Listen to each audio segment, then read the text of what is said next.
Hey, hey, everybody, dear empath sensitives, and all you lovely souls. Michelle here from Sensate Soul, and as well the Soul Translator, with my Mr. Ollie, who right now is doing his little nervous because we just pulled up at the Trader Joe's parking lot. He doesn't like to be left in the car. And we are here to pick up some things for the holidays. And so I wanted to jump on and create a short little video with my Mr. Momo and I to talk about how to handle, navigate, manage, and also be in flow with some of the aspects of what the holidays can bring out in people, in all of us, and ways to take care of yourself. So the holiday hullabaloo is a funny thing, isn't it, when you think about it? It's these ritualized things that we do, and some has a lot of meaning to people. I'm going to put this, that's a better light. Some has a lot of meaning to people, and it's, you know, an excuse and reason to all get together and celebrate whatever it is we're celebrating. I'm going to be doing a Pagan Christmas this holiday because it originally was a Pagan Christmas. And Thanksgiving is, in our family, we're just doing a gratitude grub, we're jokingly calling it, and to really give thanks for what we have. And so the holidays, of course, getting around family. Oops, I'm going to try to hold this steady now. There's Mr. Ollie. The holidays is really a time that a lot of us can get really triggered. And I'm going to say for the empaths and sensitives, not only do we have our own stuff, but then we're feeling everybody else's, right? So it is really, really extra careful for those who are ultrasensory and sensitive enhance, nervous system enhance, and energy enhance to really, really take care of ourselves. So here are a couple things that I want to share. The first of all is give yourself space. It's okay to take some quiet time. It's okay to take downtime. And all you have to say to other people when you start feeling, you know, filled to the brim with the activities and energies and everything around you, you know, just say, I got to step out and, you know, take 5. And make sure that when you are taking that time, you know that you're breathing, that you're grounding, you're sending your energy roots down into the earth. You're even pouring out any of your stresses or frustrations and letting that pour out into the earth, and just let Mama Earth hold it for you because she can take it. So the other thing is voice. So I am really excited because I actually have a voice again after 2 weeks. So I'm talking a lot lately. And I did do putting out a video soon as well on voice and throat, throat and lungs. Throat being a place where we express our creativity, our individuality, our feelings is something, is a place that is a place that many empaths and sensitives can have chronic problems. Oops, and there's something on my lip. I think it's a little fuzzy thing.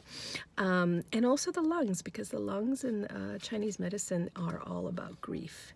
And empaths and sensitives are often the ones who are like the grief holders in families, in systems, in cultures. And we are the ones who transmute that energy a lot. So the blessing and also the challenge of being so sensitive. It also means that there's incredible depth to you, dear empath. So I don't know what he's eating. Hey. I think he found a sandwich wrapper my son left. Excuse me for that.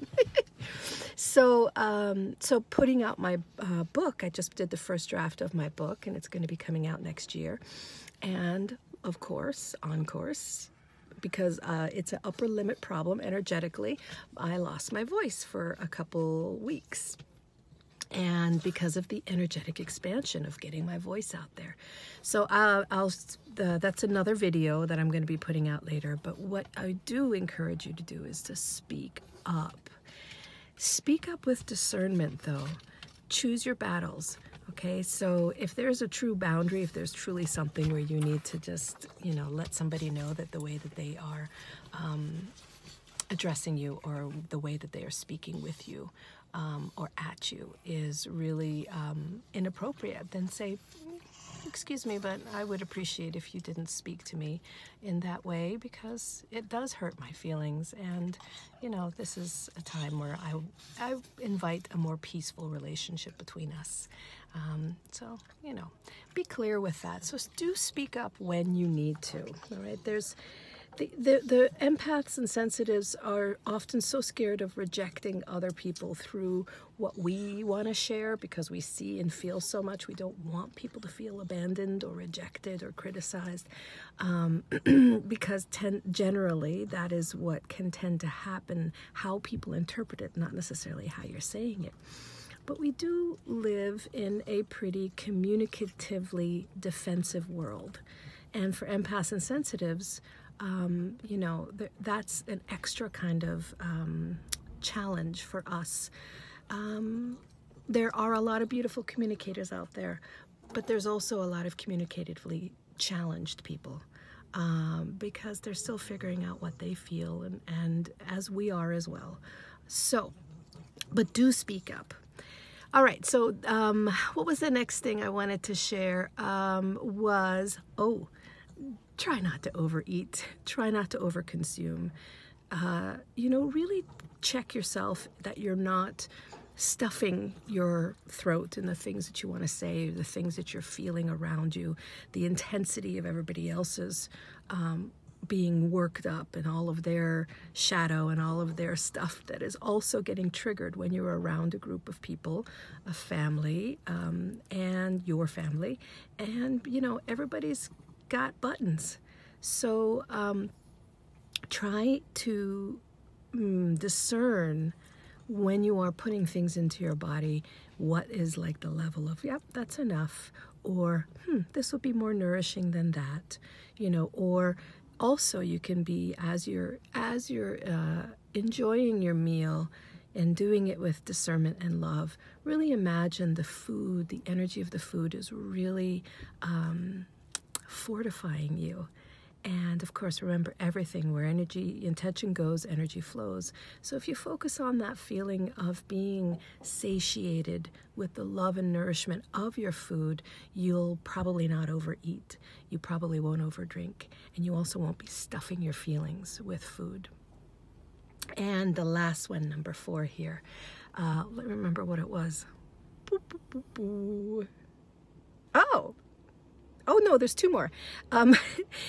The next one is actually being the observer, letting yourself intentionally step into a role. Ollie's listening. Step into the role of being the observer. So letting yourself be a witness of what's going on instead of a full hook, line, and sinker energetic participant. Okay, so really bringing in that witness, observing mind, so that things don't get in too much, or that you're not taking things too personally. And remember, if things do come up that, excuse me, that you do begin to take personally, just take some time out, number 1, and go and meditate and ground. Ooh, speaking of that, really great thing. People might think you're really weird, but believe me, it is heaven sent.